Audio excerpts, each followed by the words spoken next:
Amici, oggi finalmente ci siamo, ecco la recensione del 2470, una lente che mi è piaciuta veramente tanto e che ho avuto la possibilità di provare in questo mese e che terrò sicuramente per la mia attività da fotografo, quindi adesso ci mettiamo tranquilli e ne parliamo bene.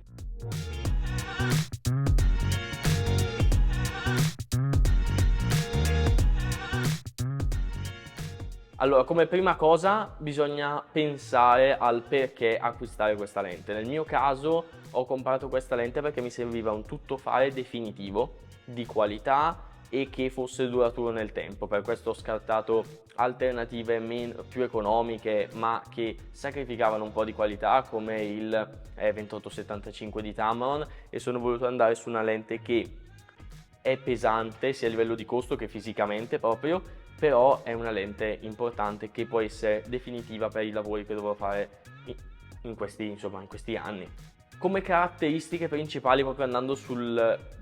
base, abbiamo una lente che da 24 a 70 trova un diaframma fisso a 2.8 e allo stesso tempo come costo è abbastanza contenuto rispetto a un G-Master, in quanto costa 1100-1200 euro. Usata la trovate anche a molto meno e di ottima qualità, io per esempio l'ho presa usata. Allo stesso tempo però sia a livello di qualità costruttiva che a qualità di immagine che a qualità proprio delle lenti è una lente che nel contesto in cui si approccia, qualsiasi esso sia, riesce a tirare fuori veramente un buonissimo lavoro. A livello di design, un paio di numeri giusto per dire: il peso è importante, in tanti lo criticano, però secondo me la qualità ha un suo peso. Infatti 830 grammi per una lente del genere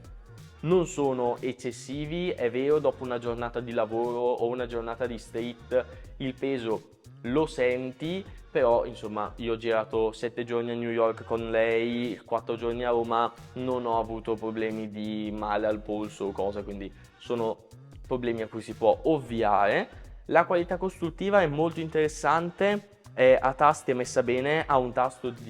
per bloccare lo zoom che semplicemente nel momento in cui voi andrete a sbloccare da 24 mm a 70 dà la possibilità appunto di bloccare la lente così che non parta lo zoom mentre è nella borsa. Avrei apprezzato magari che questo tasto funzionasse su tutte le focali e non solo a 24 mm, magari per bloccarla in un punto specifico, però è un difetto a cui in qualche modo, non toccando la lente, si può un po' ovviare. Altri tasti sono lo switch di messa a fuoco manuale e automatica e un tasto programmabile che serve sempre, fa sempre bene, è sempre molto comodo. Il filtro da 82 è perfetto, è utile perché così almeno tu prendi un filtro e poi gli adattatori per le altre focali, mentre invece se avessi preso un altro tipo di lente con un filtro più piccolo avrei dovuto prendere o un filtro da 82 sempre con dei riduttori oppure un filtro più piccolo di quello che poi è l'82 che è lo standard, diciamo. Il paraluce è molto buono, è particolare a farfalla con il tasto buono, cioè riprende anche il G-Master di Sony che per attaccare e staccare il paraluce ha bisogno e si utilizza insomma questo tasto. Ultima cosa a livello costruttivo, il tappo come ogni bellissimo Sigma non è comodo, scricchiola, è fatto un pochino male, a volte non capisco se è ben inserito, se è inserito completamente, se è inserito a metà, a volte capita che caschi via o che io spinga troppo per poi metterlo bene a posto. Ho detto sarà una cosa di un paio di giorni, nel primo mese ancora mi dà un paio di problemi, quindi però altro piccolo difetto. Allora potrei parlarvi benissimo di quanto questa lente sia costruita bene, di quanto la qualità con tutti i test, tutte le cose, però obiettivamente è una lente che ha 4 anni e su YouTube ci sono tantissime recensioni tecniche che poi nel bene o nel male non vi serviranno a niente perché voi non vi metterete lì a fare le fotografie guardando la distorsione, le cose. Quindi vi spiego un pochino come funziona questa lente da persona che l'ha provata tanto per la street photography in due città completamente diverse come Roma e New York e comunque anche un po' qua a Brescia, e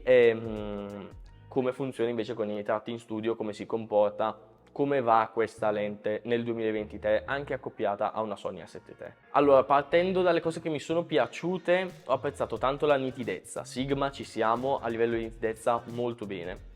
e in studio ho avuto veramente delle belle esperienze, delle belle sorprese, perché comunque la pelle,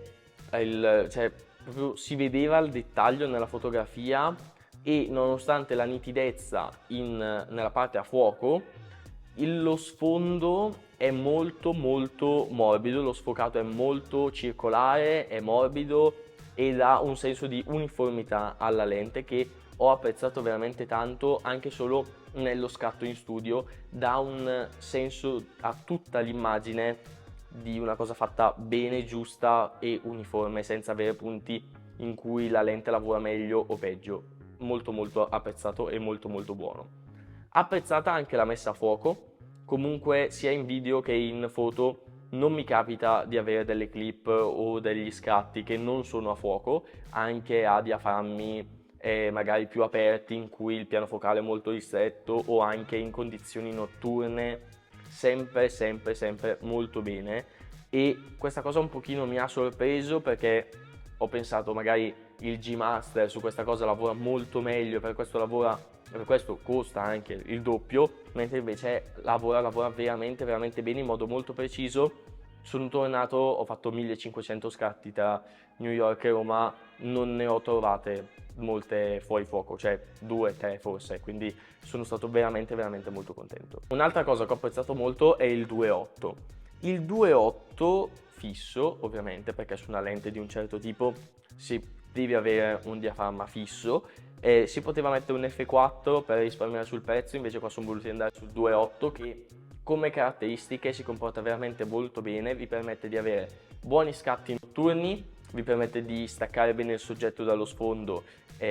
in scatti diurni, quindi buono, ci siamo anche qua, con uno sfondo che, come vi dicevo prima, uno sfocato veramente buono e che uniforma tutto quello che c'è attorno al nostro soggetto. A me, per quanto piaccia l'immagine nitida, che magari viene conferita molto da lenti come il G Master o super nitide, mi piace anche la morbidezza della lente e in questo caso la lente è molto morbida, nello sfocato lo fa veramente bene, è molto piacevole. Altro parametro che mi è utile quando devo girare dei b-roll o devo fare delle fotografie particolari e si sa mai con quello che dovete fare, è una caratteristica molto interessante con cui mi sono trovato bene, ovvero il fatto che la distanza di messa a fuoco, soprattutto a 24 mm,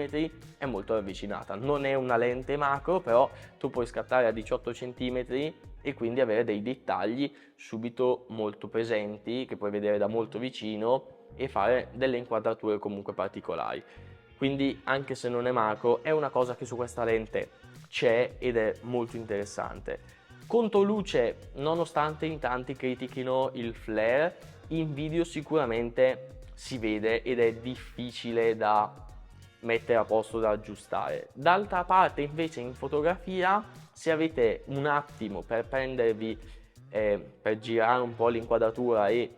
giostrarvi bene, a me la stella che fa in conto luce piace veramente tanto e il flare, se riuscite a gestirlo, non fa delle cose pessime, anzi, come state vedendo, risultati in sovraimpressione. Io sono stato veramente contento. Tra l'altro questa foto mi sa anche che me la stamperò perché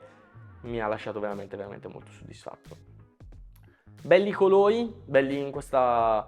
tonalità un po' più calda, a me piace, poi cerco sempre di stare più sul caldo nelle mie fotografie anche in post produzione. La lente ha degli ottimi colori, la resa cromatica è molto buona e soprattutto, cosa che ho apprezzato, per l'incarnato della pelle si comporta bene, non devo andare troppo a giocare in post produzione per trovare un giusto skin tone, quindi molto bene. Ma passiamo invece alle cose che non mi sono piaciute e che avrei messo a posto, perché ci sono dei difetti fisici strutturali che sono da dire. Prima cosa, distorsione e vignettatura molto presenti, soprattutto a 24 mm, ma tanto presenti. È vero, sono delle cose che si risolvono con un click su Lightroom, ma non vengono risolte completamente a 24 mm, quindi sì, ma cioè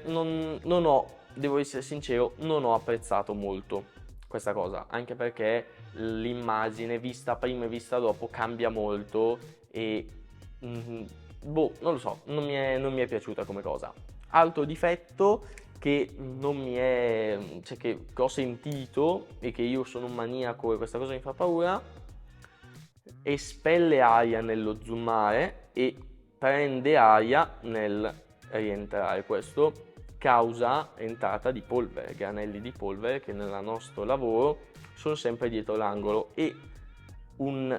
obiettivo che fa entrare troppa polvere a me non fa impazzire l'idea, infatti una guarnizione in più si poteva avere. E poi altra cosa un po' a livello software, che probabilmente è colpa di Sigma ma è colpa anche di Sony, io da persona, infatti lo dirò anche nella recensione della 7.3, da persona abituata con un power zoom, perché usavo un 1805 su APS-C che ha power zoom, mi è passato di mente che proprio perché fosse power zoom si vedeva a quanti millimetri stavi scattando nel momento in cui tu andavi a zoomare,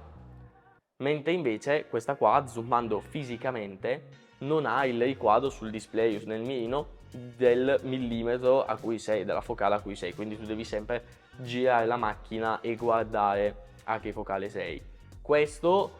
è un po' limitante anche in abbinamento con il fatto che non puoi bloccare la focale se non a 24 mm, quindi boh, non lo so, sono delle cose che magari a tanta gente non gliene frega molto. Io nella mia esperienza da persona abituata in un certo modo mi ha un po'